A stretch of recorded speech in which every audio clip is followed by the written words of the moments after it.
Welcome back. You're watching News at 9. Well, Metrorail is investigating whether human error may have been responsible for a collision between two passenger trains in Selby, south of Johannesburg. More than 100 commuters were injured, several of them very, very serious. Among them, 4 crew members who were also rushed to hospital for treatment. Yet another collision. Authorities quick to remove one of the trains. Eyewitnesses describe hearing a loud bang and found the fronts of both trains upright on the tracks. I was coming outside and I saw 2 trains crashing head on. I heard a loud bang. When we came out and tried to assist and help, the commuters got out. We gave them sugar water because it helps with the shock. One train travelling from Faraday collided head-on with the other heading to New Canada.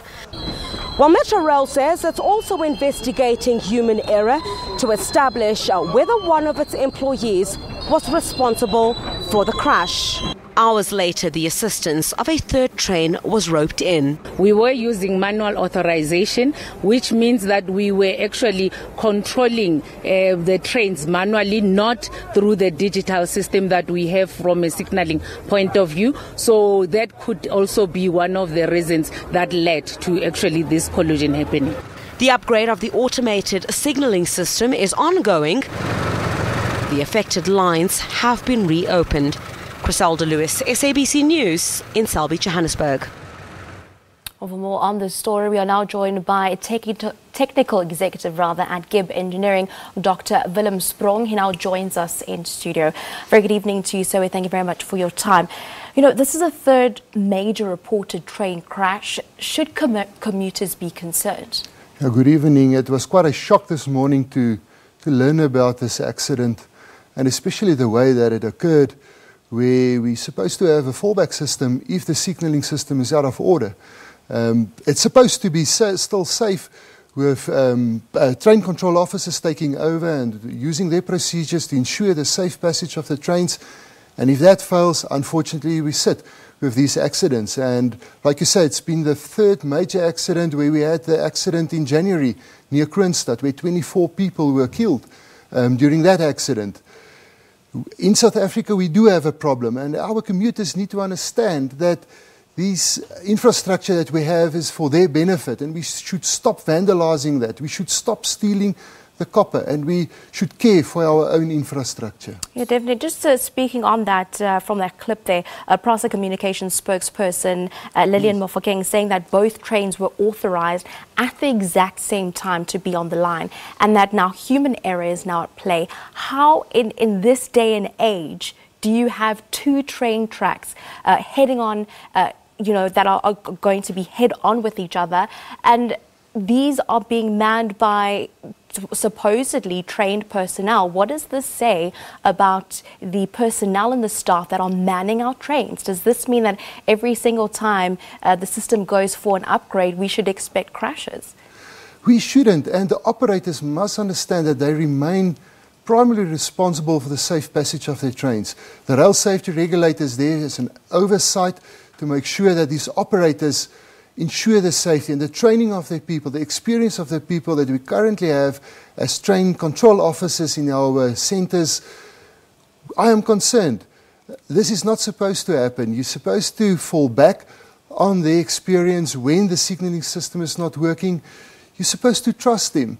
And in this instance and many incidents before this, it seems like there's almost a attitude of no care towards safety, and this needs to change. When you walk into some of these control centres, their safety awareness posters are still written with stencil.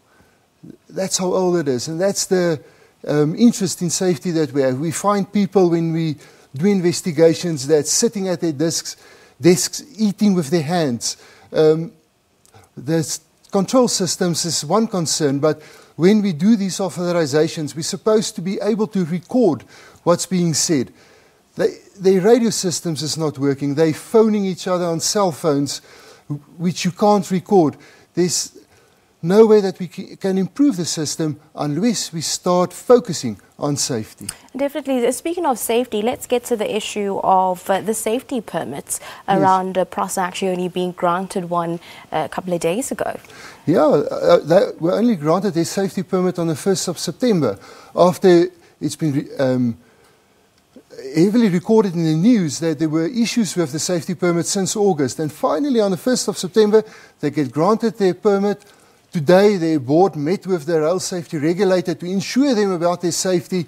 I think while we were in the boardroom discussing and trying to convince the regulator that they're operating safe, this accident occurred. Yeah. Where are the gaps? Where do we need to see change? We're seeing thefts on our train. We're seeing commuters coming forward that they're scared to travel at night. We see reports this year alone of trains not operating, specifically in the Western Cape and Cape Town. Yes. Over 2 million commuters nationwide in South Africa rely on trains daily to get to and fro to work. Yeah, that's a very important part of our economy, is our trains operating safely and sustainable. And I'm afraid at this rate, we're not going to have trains for much longer that we can trust. I wouldn't want to risk my life on one of these trains at the moment. There's huge gaps in the training of our staff. Some of the people apply for posts only as a stepping stone to get bursaries, to go and study further.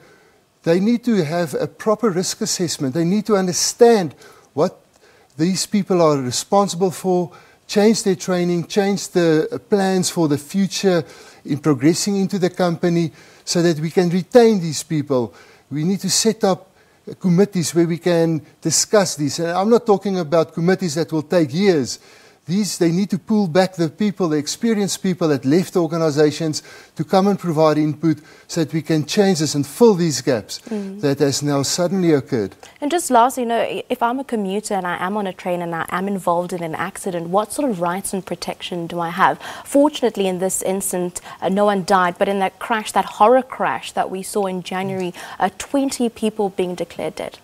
Yeah, it's one of the problems, and we must understand it's difficult to manage the scene where there's an accident. All of a sudden, you sit with 700 people that were involved. You need to triage them. Emergency services need to move in. The police need to move in. So it's very difficult for PRASA to know exactly who was actually on the train. And you do get people that take chances. And we must also understand the staff working for PRASA with all these technical difficulties. They are under tremendous pressure as well. And it's no wonder that they're starting to err and they're starting to make these mistakes. So as a commuter, my rights, surely I want to be safe on the train first of all. Unfortunately, if that's the best way and the only way for me to get to my work, I need to get onto the train. But afterwards, I need to make sure that I keep my ticket, that I get listed as a passenger on that train, and that I give my contact details and make sure that PRASA contact me afterwards. Definitely. Thank you very much for your time this That's evening. Dr. Willem Sprong, a technical executive at GIBB Engineering, just talking a bit more about that train crash that took place in Johannesburg this morning. Some